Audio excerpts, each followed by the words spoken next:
Halo Bapak Ibu guru hebat di seluruh Indonesia. Ada info super penting nih yang bakal ngaruh banget ke tunjangan profesi kita semua. Jadi, mulai tahun 2026, cara pencairan tunjangan profesi guru atau TPG itu bakal berubah total. Yuk kita kupas tuntas bareng-bareng apa sih artinya ini buat kita? Oke, langsung aja kita ke berita utamanya ya, yang pastinya berdampak buat semua guru yang sudah sertifikasi. Ada satu perubahan yang fundamental banget, yang bakal mengubah total cara Bapak Ibu menerima TPG. Dan ini penting banget buat kita pahami dari sekarang. Nah, pertanyaannya, apa sih perubahan paling gedenya? Sebenarnya, intinya cuma satu. Betul sekali, sistem pembayaran per 3 bulan atau triwulanan yang udah kita kenal selama ini itu bakal selesai. Gantinya apa? TPG bakal cair setiap bulan. Ingat ya, setiap bulan. Dan ini penting banget. Keputusan ini sudah final, udah ketok palu. Oke, jadi di pembahasan kali ini kita bakal lihat beberapa hal. Pertama, perubahan besar TPG 2026 itu sendiri. Terus, lini masa pembayaran bulanannya kayak gimana? Siapa aja sih 4 pihak kuncinya? Nah, gimana kalau ada keterlambatan? Dan yang terakhir, yang paling penting, gimana caranya memastikan pembayaran kita lancar? Lengkap ya, kita bahas satu-satu. Oke, kita mulai dari yang pertama ya. Perubahan besar di TPG 2026. Dari triwulanan jadi bulanan. Ini nih fondasinya. Jadi intinya gini, kalau dulu kita nunggu 3 bulan sekali kadang deg-degan kan? Nah, mulai 2026 penantian panjang itu selesai. Kita pindah ke siklus yang jauh lebih cepat. Setiap bulan. Ini bukan cuma soal lebih sering gajian ya, tapi soal stabilitas. Jadi keuangan Bapak Ibu bisa lebih terprediksi. Nah, ada satu catatan penting nih. Walaupun pembayaran bulanannya itu udah pasti, tapi untuk urusan administrasi kayak penerbitan SKTP atau surat keterangan tunjangan profesi setiap bulan, itu detailnya masih dibahas. Jadi, untuk sekarang kita fokus ke alur uangnya dulu ya, yang sudah pasti. Oke, lanjut ya. Sekarang kita masuk ke lini masa pembayaran bulanannya.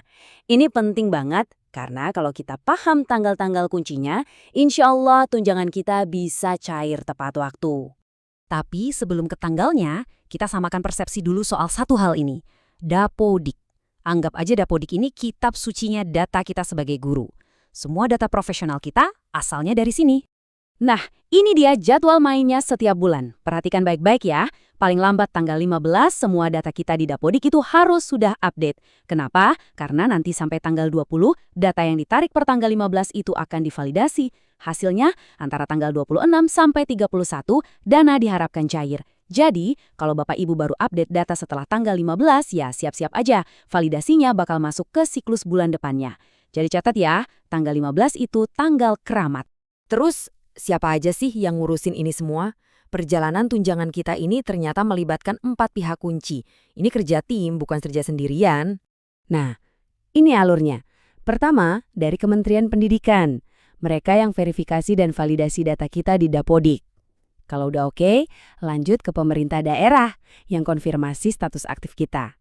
Dari situ, data dilempar ke BPJS Kesehatan buat ngecek potongannya, yang nggak boleh lebih dari 1%.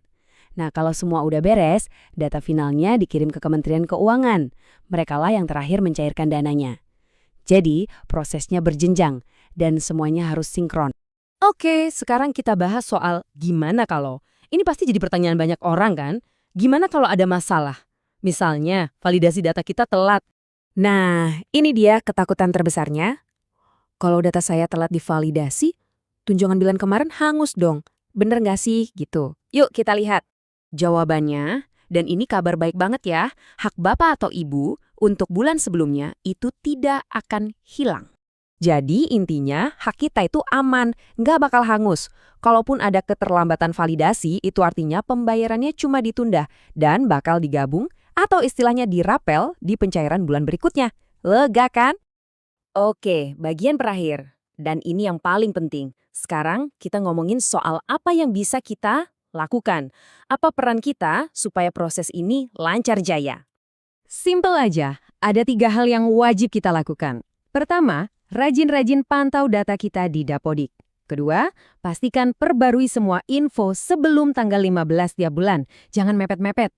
Ketiga, koordinasi yang baik sama operator sekolah. 3 hal ini kuncinya. Terus kenapa sih ini jadi penting banget sekarang? Bedanya apa sama sistem yang lama? Jawabannya sederhana banget.